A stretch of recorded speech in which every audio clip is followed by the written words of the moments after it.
Misfits Ring of Thrones, Misfits 22, we've been at the open workout, we've been at the press conference, we're going to the weigh-ins later, but it's time to give our predictions. In the main event, we've got Darren Till versus Luke Rockhold. I'm picking Till because he's younger, fresher, sharper, and with that striking ability that he's brought over from Muay Thai to MMA, now into boxing, I personally think Rockhold's not going to be able to stand with him. Yes, I think Rockhold's going to be able to last a few rounds, but I do think Till's going to get him out of there early. I can see a round 2, round 3 stoppage from Darren Till. I don't think Luke Rockhold's ability on the feet is going to be much use for him. In his earlier days, he wasn't great when it came to the hands, and I think Darren Till is going to expose that on Saturday night. Next up is Salt Papi versus Tony Ferguson, and this is a hard one for me. It's going to be a wild fight. I met Tony this week. He was an absolute pleasure, but sadly, I think I'm going to see one of my heroes getting stopped. I think Salt Papi is going to be a bit too much for him, and we will be seeing a stoppage. One thing that will be handy for Ferguson, I do think, is that unorthodox style. Salt Papi might be a tad hesitant the first round or two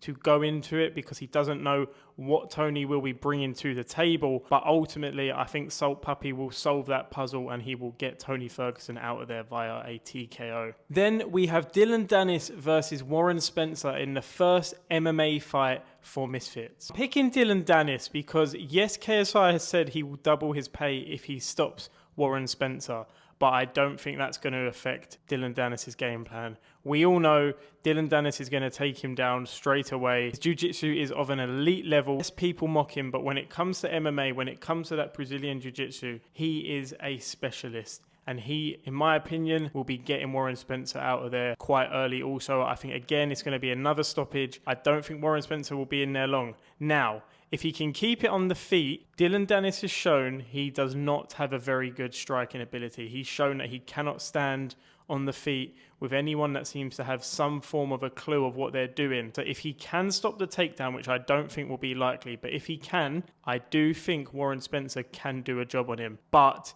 it's going to be very, very hard to stop that takedown, which is why, for this one, I'm going for Dillon Danis. Mitchell versus Sean Hemphill. This one is going to be an absolute cracker of a fight. Sean's coming in with a 19-2 pro record. He's got a good background. He held the WBA, which Ty has asked him to put up for this fight. We'll see if that happens. I don't think they will due to the promotions. But I do actually think Ty Mitchell is going to stop him or win it on points. Ty Mitchell has been around the scene. Yes, his record doesn't look amazing, which he alluded to that Sean is taking him lightly and didn't really know what he's getting in for. He's fell into a trap, so to say. So this one should be good. But I do think on the night, Ty will be able to keep his composure. And as long as he does that, I think Ty will be getting that win. We have Joey Essex versus Numero. In my opinion, as long as Joey keeps his composure, stays to the game plan, Joey will get the win on this. I don't know much about Numero. Joey's history. He's been around it. His uncle's Tony Sims.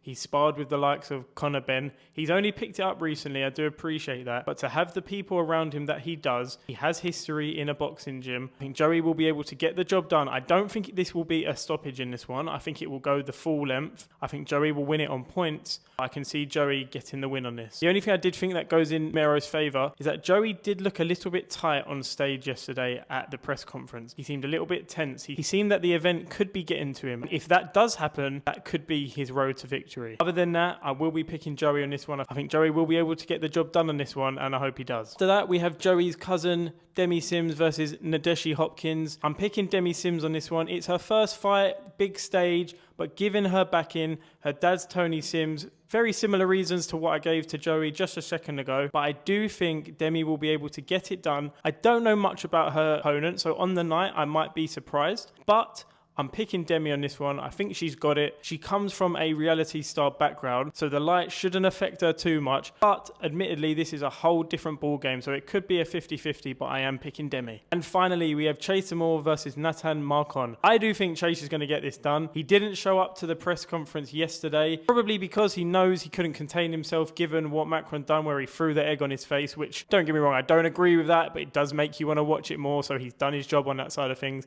I think Chase's experience, he's coming on a 7-fight win streak. I do think Chase will get it done, but Given Marcon's experience, he's done kickboxing, MMA, so on. He does have experience in this. So this one is more of a 50-50 than I think. I think this one is going to be quite a close one. I'm just edging Chase DeMoor. My picks are Darren Till, Salt Papi, Dillon Danis, Ty Mitchell, Joey Essex, Demi Sims, and Chase DeMoor. Let me know what you guys think in the comments down below, and I will catch you on the next one.